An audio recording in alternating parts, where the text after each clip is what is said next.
Greetings and welcome to the Prime Directive. I'm your host, Jefficho. My co-host as always, Chris. Say hi, Chris. Hello. So, season finale? It was pretty good. Yeah? Yeah, I had a good time with this one. You know, overall, I'd say there's maybe 2 or 3 episodes at most that I felt were kind of weak. Mm-hmm. But I really enjoyed the season. I love the bad guys' motivations. Yeah, I think being a more younger audience focused show, it has a tendency to get more simplistic than we might expect from more adult-oriented media. But I've generally been pretty happy. It's been a little more complex than I thought it would, a little more deep in general. It errs on simplistic every once in a while. I think like the episode with the Ferengi was kind of Coming straight into the Federation's first contact with his planet, it's just like, some people want to go with Federation, and some people were willing to die for their beliefs of not going with the Federation. But this is for kids. It's for kids. I actually want to see what is their intended age range on this. I think it's 5 to 8 or something. No way. No, because they said they were really making a Star Trek for kids, and I'm like, I was a kid when I watched Star Trek. Kirk hooking up with chicks, that was for kids. There you go. Throwing styrofoam rocks, come on, that is for kids. Mm-hmm. Whoa, oh boy, they really toasted the place. Keep that hat shut while Jacob works his magic. I can't do more stuff than hold a door. This episode starts out with them repairing everything. We see Rock points out, hey, why don't you do this? And Jacob's just like, yeah, I'll hold the door. I'll hold the door. You do the science thing, kid. Yeah. How long was Rock in there? How many bowls of ice cream did she eat? No, it's too much. Now we've got basically 2 engineers. Yeah. Yeah, Diviner's heading back with the ship. Mm-hmm. Dell's giving universal communicators out with the help of Zero. And those 2 miners that were bickering earlier, they love each other. That's hilarious. They love each other. They sort of start understanding each other. Like, my name's this. Oh my god, all these feelings and emotions I have.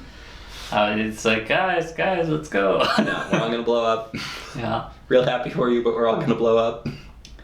Silly Grievous beams down, and they all work together because they can now, because they understand each other. Yes, this is about unionizing. This is about class solidarity. Well, when you think about it now, like that was brilliant on Diviner's plan, and be like, if they can't communicate, then they can't really work together too much. Mm-hmm. So that's the exact plan. Exact opposite of Starfleet, which he hates so much. Yeah, well, it's got his reasons, Chris. Mm-hmm. I was on the ship. Well, Goth Janeway was just pretending to be emo. Yep. How do you feel about Goth Janeway, Jeff? Well, when did she get the upgrades? When they started doing their plan? I guess. Okay.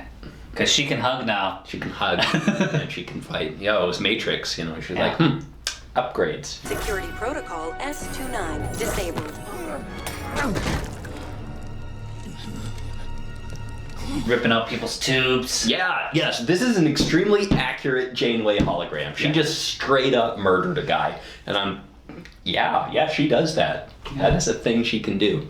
Yeah. Tuvix, we got history on there. Mm-hmm. They probably did a personality test and be like, would you ever kill someone? No. If 2 people became 1 person, would you kill one of them to put them back to being 2? Of course. Yeah. Oh, okay, well, slightly crazy. Yeah, of course. We're just gonna program that in there. Yeah. Shields are up, Gwen's trying to get them down them got the ship running, and they can only beam over 1 at a time. Mm-hmm. I liked his line, I'll tell you when I have one. Yeah. Just going. Yeah, there are some good aspects of Dell when he's not being obnoxious. Mm-hmm. That I really like, that he's growing as a character. They're on the holodeck because Diviner's just like, well, I guess it's time to tell you the truth because I'm losing here. And also because I guess they're on the holodeck so they don't notice the ship is being fired upon. Yeah. Maybe that was why they went to the holodeck. Well, they're lightly shooting on it, the emitters. Just a little bit just of shooting. Just hitting the emitters, right? Yeah, okay. Starfleet did this? They'd never... Starfleet lit the fire and left us to burn. So we see the planet, their home planet, which is alive right now, perfectly fine. No, totally fine. Because he traveled back in time, Chris. I told you there would be timey-wimey. Except it still doesn't quite explain everything, but whatever. The timing is wiming, though. I think when we meet up with Janeway in season 2, real Janeway, she'll explain it better. Okay. Though she'll be lost too, because she's like, I'm gonna find joke it. Chocolate.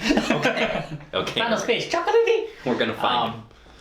Yeah. So we see the planet. Looks very pretty. And then planet. Diviner's just like, show it 50 years after first contact, and shit. Lots of sand. Got everywhere. Yes.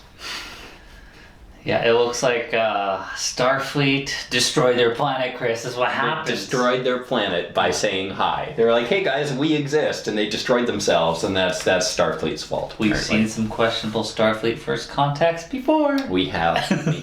They should have sent the Picard. Yes. The android Picard or real Picard?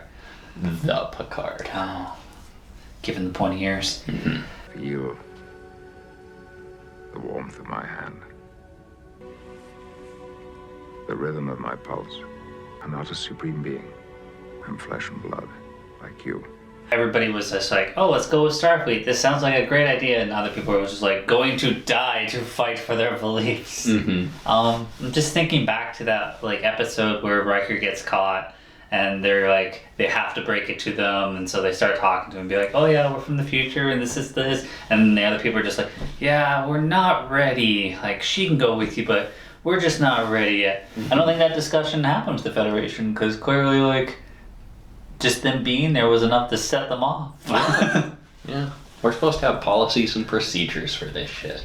I mean, what do you expect when you got a bunch of madmen that are willing to travel back in time and change things and have this ability to shoot out of their arm with weapons and stuff? I don't know how sane this race was, but clearly first contract procedures of observing them first was very short. So, you think they'll go crazy? Should we say hi? Yeah, they're gonna go crazy. Yeah, let's just do it. Let's just do it. Yeah, let's just do it. Yeah, okay. That looks tasty. Oh shit, they saw me. After their mere arrival, civil war splintered our people. Between those aligned with the Federation and those who would die to preserve our way of life. Medusan shows up, Cyril. Yes, the animation on that was awesome. I don't know. I looked away. I'm like, I'm not going blind. I'm not going insane. Yeah. Screw that. Saw the armor coming down. I'm like, oh, getting naked. I'm not going. Not into this. Yeah. Del totally should have made out with Gwyn because just be like, don't look. They were having the moment. Don't look. They were having the moment. And then she's just like, but your shiny combat, I'm going mad. And she passes out. Small effect though. I mean, she only lost the memories. The important memories of how their ship is going to destroy the Federation, apparently. Well, instead of just thinking she was going insane, maybe ask her what those words meant and just be like, can't go. Well, I don't think she was in much of a position to tell you. Yeah, wow. What did she say? Can't go. We should go to the Federation. Oh, wait, we can't go. That's what she means. Yeah, because there's a big weapon on the ship, and that will just somehow destroy Starfleet. Yeah, it sounds like they put a virus on there or something, and it's going to mess with all their computers. Yeah, it'll bring the AI out to life. Whale probe-esque. Ooh. Well, he's traveling back in time again. Every time. That's the solution. That's the solution. Just keep doing it. Sometimes, if you're the diviner, it's the problem, but... I am detecting a proto-warp signature again. That makes 3 times now, Admiral. 2 times is a coincidence. 3 is a pattern. Finally, it's back on the grid. Get this little Dauntless and Janeway and an attractive Trill, comm officer, being like, hey, Admiral, and... For a half second, I thought that was going to be Jadzia, and then I realized why I was dumb. But well, I mean, you didn't look away. No, I didn't. You've no, gone a bit insane. Yeah. And she's all like, yeah, Protostar's been detected. Janeway's is like, well, it's going to take forever to get there, but let's go. We're coming, Chakotay. And she's on, because there was that Voyager episode with the Slipstream Dauntless, But it was like, the alien showed up. He's like, hey, Starfleet sent you a ship, and it can do slipstream and stuff. Isn't that neat? You should all come with me. And it was a trap. It was not a trap. He had good intentions. No, he didn't. He intended to feed them to the Borg. Yeah. So Janeway is literally sitting on a Dauntless, which I assume has slipstream. And this is just the biggest middle finger to that guy. And I love how vindictive they're making Janeway's character in this. Like, remember that one asshole? I'm pretty sure you're reading into it, No, but I I'm still not. like it. This is fantastic. Yeah. I'm just going to remake this guy's work while he's being a Borg drone. Yeah. I think Jane would be afraid of going at fast speeds because of what happened before. No, because it's so easy to fix. I wonder if she got back and there's all these celebrations, of course, and it's like all the admirals are like, oh yeah, come on, Helver, have dinner. Oh, Admiral Paris, yeah, have dinner with me. So me and your son have something to tell you. There's some lizard babies in the Delta Quadrant. They're ours. Shit happens, when you're. Yeah. I know you guys have seen read some Kirk's weird. logs. Yeah, you guys have seen some weird stuff. I love that in the New Frontier novels. Jefficho is just like, you think we believe everything we read? Did you ever read Kirk and the giant space hand and all this stuff? Bullshit. I like that idea that everyone just assumes half of Kirk's logs never happened. Yeah. She's like, and then I totally banged all the chicks on this planet. So we're gonna change these 5-year missions to 3 years because I think after a few years they go mad. I think it's too much. It's time we rescue our missing ship and get some answers. Take us to the last protostar signature, maximum warp. So, final thoughts on this episode? Final thoughts. I was very happy with this episode. There's a lot of good action. There was a lot of good payoff of some plot lines we've been having. There was some good setup for some more plot lines. I think this show turned out pretty much as good as we could have expected it to. Yeah, I'm looking forward to where it can go because we're going to hook up with Janeway. And then it's going to be like, we got to find Chakotay because can't go to Starfleet. I wonder if her ship is going to be able to withstand whatever's on the protostar, or if it's going to be activated by her ship. I think they're going to run into each other, and then they'll all have to go to the protostar, I guess. Yeah, well, could happen. Definitely could use some more training, more than just a hologram. Maybe but a real it can touch now, so yeah. I'm coming, Chakotay.